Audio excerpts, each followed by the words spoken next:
has never followed any rules. He does what he wants, and he gets away with it every time. The Prime Minister can't get away with it again. Will the Prime Minister finally do the decent thing and resign, or will his Tory MPs be forced to show him the door? He's sorry because he's been caught. He is bang to rights. So when my constituents were making unimaginable decisions, he was hosting a boozy party in Downing Street. So how does he think he can still maintain the one rule for him and another for the rest of us? He cannot, and he must resign. His defence that he didn't realise he was at a party. Mr. Speaker, it's up to the right honourable gentleman to choose how he conducts himself in this place. He's wrong. He's wrong. I say to him that he is wrong. The only question is, will the British public kick him out? Will his party kick him out? Or will he do the decent thing and resign? Trust has been lost, and the public will not forgive or forget. If the Prime Minister has no sense of shame, then the Tory backbenchers must act to remove him. They know the damage is done. This weak and contentious Prime Minister can no longer limp on. The message from the public is clear. Remove this unfit Prime Minister from office and do it now. The best thing he can do now is go. Resign, Prime Minister.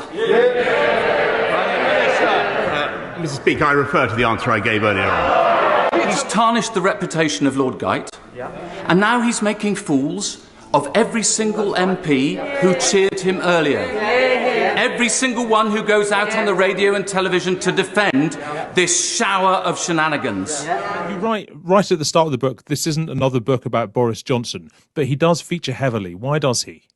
He really exemplifies the attempt at self-enrichment at the top of the state. So I don't think Labour is going to be immune to corruption. So I think we need rules which Labour is in a position to implement. And it's an easy way for Labour to score some quick wins and regain public trust, because making anti-corruption legislation is free, whereas, say, making the trains run on time is expensive.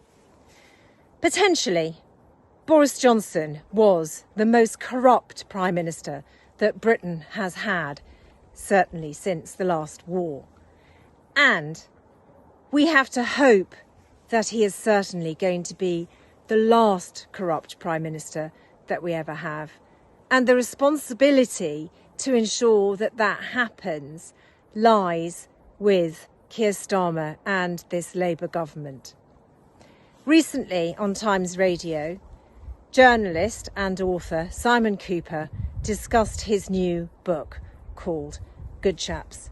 And he does a really good job of explaining how Britain descended towards Boris Johnson and what allowed that to happen.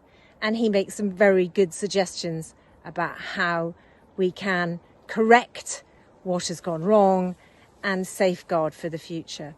A great interview. I hope you get to watch it all. Chums author and FT journalist Simon Kuper is back with another polemic. His new book, Good Chaps, asks how British politics got more corrupt and what we should do about it.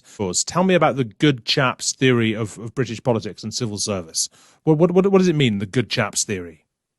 Well, it was formulated by the academic Peter Hennessy, and it's based on the idea that the way Britain is run is the presumption is that people at the top of the state are going to be good chaps.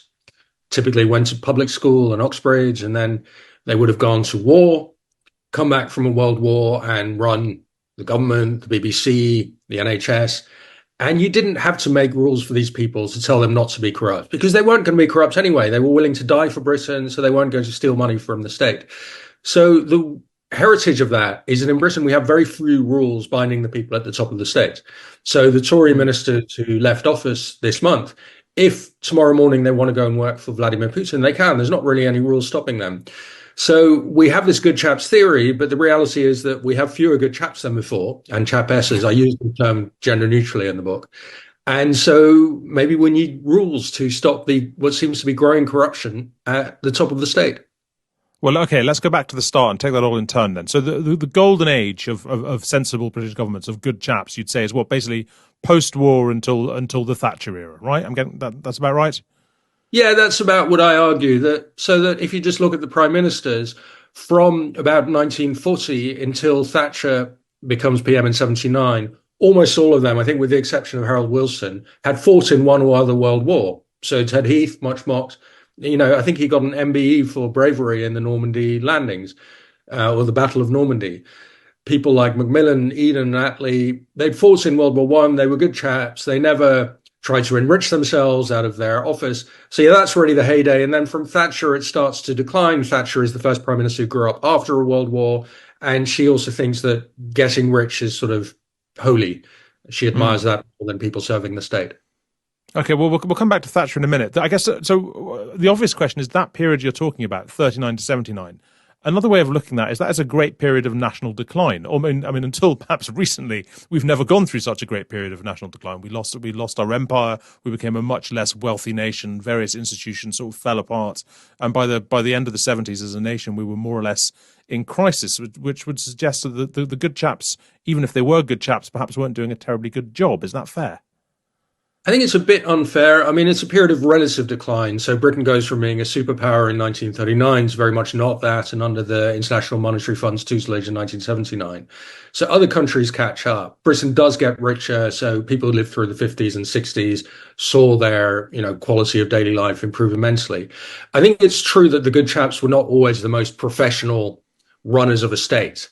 And that wasn't really what was asked of them. They were not controlled in any way. So if you wanted to make a ridiculous decision of housing, there wasn't really anyone to stop you. And if you'd been to the right public school, you were given that job. And so, yeah, it's not a period of extreme efficiency, but it's a period of quite low corruption. And in 1979, Britain is not a successful country, but it is a very equal country. I think income equality is the second in Europe after Sweden. So it's an immensely equal country. So these people, the public school boys, they haven't really sought to enrich themselves or their class at all. It's quite impressive in that way. Yeah, that is interesting. And look, you write right at the start of the book, this isn't another book about Boris Johnson, but he does feature heavily. Why does he? He really exemplifies the attempt at self-enrichment at the top of the state. I think one of the first things he does when he gets into Downing Street is try and find donors to pay for the re-wallpapering of Downing Street, which he and his wife expect to live in for 10 years. And then after leaving office, one of the first things he does is he flies to Venezuela to meet Nicolas Maduro, Venezuelan president, who's not recognized legitimate ruler by the UK, paid for by a hedge fund manager to meet Maduro. So Johnson exemplifies all the self-dealing by these people at the top of the state. Often it's legal because there are very few rules to stop it, but that helps the public kind of lose all trust and confidence in politicians, which is a crisis situation we find ourselves in now in Britain. The scramble for contracts during COVID, which I'd imagine, I'm projecting and guessing, but I imagine was heavy in your mind when you thought of the concept of this book. There's obviously, there's an argument there that was just down to people being rubbish, right? That was down to a panicking government that wasn't very good at it, that turned to their mates first because their mates were the people they understood. Is that me being terribly naive? It was my presumption as well, and an anti-corruption crusader told me that was terribly naive. Right. That I do think that there's a kind of rubbishness that often goes hand in hand with corruption, and a kind of naivete about business people. So, okay, they were in the situation they needed masks and gowns in a hurry, the start of COVID. Britain didn't have enough, fair enough. Well, what they should have gone to the suppliers the NHS always uses, because the NHS is always buying some masks and gowns, say, look, we need loads more in a hurry. How can we best get them? What you shouldn't do, what kind of any anti-corruption manual will tell you, is go to the donors to your party or let them call you. A donor calls excitedly and says, oh, I have a mask company. I can supply you with 1 million masks. And instead of saying, oh, that's brilliant, Joe, because you know each other, you're all on first name terms, you should say, well, actually, we would kind of prefer people who have been vetted by the NHS in the past for this. So they break all the rules. I mean, of course, you can't go through this usual bureaucratic hoops at a time of crisis. But the situation you end up in, that a huge amount of buying, billions of pounds of buying, is to donors, from donors to the Conservative Party, most of whom have no experience in providing protective gear. This looks like classic corruption. This is quite similar, I discovered in the research just for my book, with how Sierra Leone reacted during its Ebola pandemic. Again, the suppliers were people who were close to the ruling party. So it's not a completely British particularity. It really looks extremely bad. And it's one of the things Labour is now going to investigate with this kind of COVID corruption czar they're appointing. Well, let's turn to Labour. I mean, Keir Starmer talks a lot about the return to the politics of politicians, of a return to service and notions of service running for election. But Labour has, I mean, Labour in the past had its own issues with cronyism. Very famously, the word became common currency, you know, during the Blair years, and Blair himself, his post-government work looks an awful lot like the sort of thing you're talking about with Boris Johnson. Is this just a sort of disease that crosses parties? To some degree, yeah. And so in the book, I do talk a lot about Blair's role in undermining British trust in politicians. I mean, the sight of the most famous politicians in the country immediately after being PM going off and self-enriching encourages people to say they're only in it for themselves. I don't think most politicians are only in it for themselves, but you look at Blair, you look at Johnson, that would be what you conclude. So I don't think Labour is going to be immune to corruption. So I think we need rules which Labour is in a position to implement. And I do think that the temptations are going to rise. I think that the grifters who attach themselves to any ruling party are now in the process of attaching themselves to Labour. Because, of course, the party you wanted to corrupt, the party you wanted to buy favours from 2010 until last month, was the Conservative Party. Now all those people are turning to Labour. So it's a very risky situation. And it's an easy way for Labour to score some quick wins and regain public trust, because making anti-corruption legislation is free, whereas, say, making the trains run on time is expensive. Yeah. I mean, the idea of rules, which is, of course, at the heart of your book, does seem very important, because presumably you wouldn't want to go back to good chaps, because, I mean, the whole notion of good chaps, I mean, it's inherently elitist. It's inherently sort of one class ruling over the entirety of the country. Presumably you'd regard a return to that state of affairs as being bad.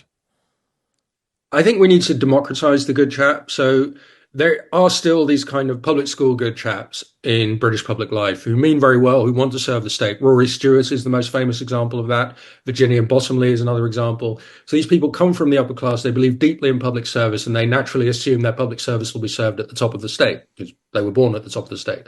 But to me, public service includes the garbage collector, the probation officer, the police officer, the teacher, all these millions of people around Britain who really just want to do good, serving the state, be paid a decent salary. They don't expect to become rich. And these people have had their salaries reduced in the last 15 years. They've been treated often with contempt and suspicion by politicians. So I think the public service ethos needs to be restored across the board, not just for the good chap class. But I do think we need rules, because once you get rules and people start to assume, the rules become norms, they become these unspoken norms. So you think, well, I'm not going to take money from a hedge fund manager to go and meet the unrecognized president of Venezuela, because that would just be wrong. There happens to be a rule about it, and you need people to make these rules into these kind of norms that you follow unconsciously, unwittingly. Of course, you wouldn't do that. As they used to say 100 years ago, it's not. Please comment below, let me know what you think. If you haven't subscribed, then do subscribe, and also you can hit the notification button, which will let you know when I've posted a video.